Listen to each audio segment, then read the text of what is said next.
तो सीधी तस्वीरें हम आपको दिखा रहे हैं। टाटा सन्स के मानद चेयरमैन पद्म विभूषण रतन टाटा का कल देर शाम निधन हो गया और अभी उनका पार्थिव शरीर अंतिम दर्शन के लिए रखा गया है। अंतिम दर्शन के लिए महान हस्तियां भी यहां पर पहुंच रही हैं उन्हें श्रद्धांजलि अर्पित करने के लिए। उनका पार्थिव शरीर एनसीपी पहुंच गया है। शाम 4 बजे तक यहां पर अंतिम दर्शन होंगे। राजकीय सम्मान के साथ उन्हें अंतिम विदाई दी जाएगी। तो 86 की उम्र में रतन टाटा का निधन हो गया। नए भारत के निर्माता के तौर पर उन्हें माना जाता है। उद्योग के क्षेत्र में, बिजनेस के क्षेत्र में उन्होंने अभूतपूर्व योगदान दिया है और इसलिए हम उन्हें भारत का अनमोल रतन कहते हैं। बुधवार देर रात करीब 11 बजे उन्होंने अंतिम सांस ली। मुंबई की ब्रीच कैंडी अस्पताल में आईसीयू में वो भर्ती थे और उम्र संबंधी बीमारियों से लंबे समय से वो जूझ रहे थे। रात करीब 2 बजे उनका पार्थिव शरीर अस्पताल से उनके घर ले जाया गया और राजकीय सम्मान के साथ आज रतन टाटा को अंतिम विदाई दी जाएगी। उनका पार्थिव शरीर national centre for performing arts NCPA पहुंच चुका है। यहां शाम 4 बजे तक लोग उनके अंतिम दर्शन कर सकेंगे। 7 अक्टूबर को खबर आई थी कि पद्म भूषण और पद्म विभूषण सम्मानित रतन टाटा को आईसीयू में भर्ती कराया गया है और हालांकि उन्होंने इसका खंडन भी किया था और उन्होंने ये जानकारी दी थी कि वो बिल्कुल ठीक हैं, रूटीन चेकअप के लिए अस्पताल पहुंचे हैं। लेकिन ठीक 3 दिन बाद ये बेहद दुखद खबर आई कि अब हमारे बीच रतन टाटा नहीं रहे। निधन से बहुत अपार नष्ट हमारा देश को, इंडस्ट्री को और वैयक्तिक मेरे लिए भी हुआ है।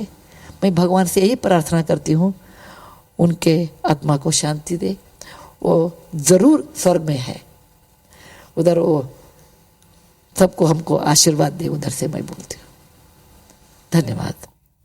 तो रतन टाटा एक महान शख्सियत जो अपने पीछे एक्स्ट्रा ऑर्डनरी बिजनेस लीगेसी छोड़ गए हैं। भारत में मॉडर्न बिजनेस लीडरशिप को मार्गदर्शन देने का उन्होंने काम किया। मॉडर्न लीडरशिप को, बिजनेस लीडरशिप को डेवलप करने में उन्होंने महत्वपूर्ण भूमिका निभाई है। कहना गलत नहीं होगा कि रतन टाटा को कभी भी भुलाया नहीं जा सकेगा क्योंकि उन्होंने भारत को बहुत कुछ दे करके गए हैं। महापुरुष उन्हें कहा जाए तो गलत नहीं होगा। भारत ने एक महान और दूरदर्शी व्यक्ति को खो दिया है। रतन टाटा ने मॉडर्न इंडिया के साथ इस बात को रिडिफाइन किया। वो सिर्फ एक बिजनेस लीडर नहीं थे बल्कि उन्होंने करुणा के साथ भारत की भावना को मूर्त रूप दिया। वाकई पूरे भारत के लिए ये बेहद दुखद दिन। रतन टाटा का जाना ना सिर्फ टाटा ग्रुप, उनके फैंस बल्कि हर भारतीय के लिए बेहद बड़ा नुकसान है।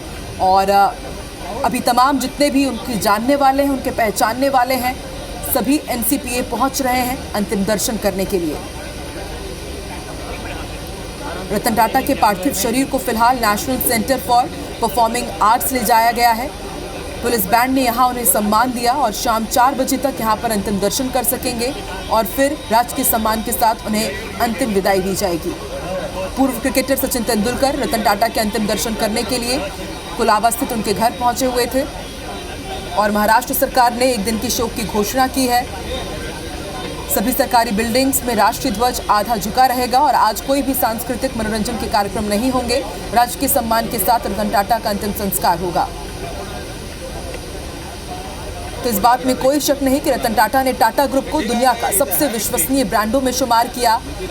उनके मैनेजमेंट की मॉडर्न तकनीकों का हर कोई कायल था और इन्हीं मॉडर्न तकनीकों को अपनाकर टाटा ग्रुप को उन्होंने दुनिया का भरोसेमंद ब्रांड बनाया।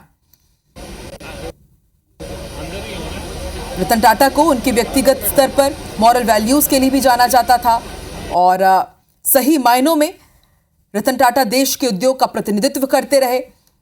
विकसित भारत के लक्ष्य को प्राप्त करने के लिए हर क्षेत्र में उन्होंने भरोसा दिलाया, उत्कृष्टता के साथ प्रदर्शन किया और नवीनता के मूल्यों को अपनाते हुए लगातार उन्होंने प्रयास किया कि किस तरह से उद्योग के क्षेत्र में, बिजनेस के क्षेत्र में भारत नए विजन के साथ आगे बढ़े।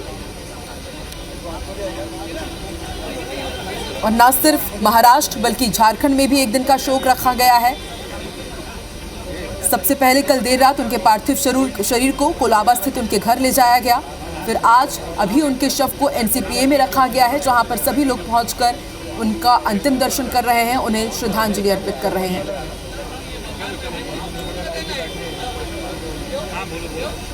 रतन टाटा ने न केवल सफल उद्योग स्थापित किए बल्कि एक ऐसा ट्रस्ट, एक ऐसा ब्रांड खड़ा किया जिसने हमारे देश को वैश्विक पहचान दी। और एक बहुत बड़े दिल वाला इंसान आज हमसे दूर चला गया है। ये पूरे भारत के लिए बहुत बड़ी क्षति है। रतन टाटा, उन्हें भारत का कोहिनूर कहा जाता था, भारत के गौरव, और उन्होंने हजारों लाखों लोगों की मदद की। उन्होंने राष्ट्र के लिए बहुत बड़ा योगदान दिया। कहना गलत नहीं होगा कि रतन टाटा वाकई एक सच्चे देशभक्त थे और देश प्रेमी थे।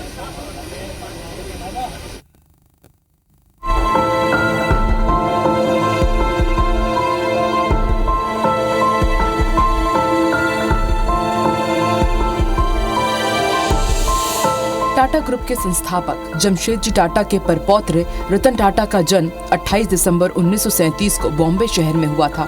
रतन टाटा को नवजबाई टाटा ने अपने पति रतन जी टाटा की मृत्यु के बाद गोद लिया था। रतन टाटा की शुरुआती शिक्षा मुंबई के कैंपियन स्कूल से और माध्यमिक शिक्षा कैथेड्रल से हुई।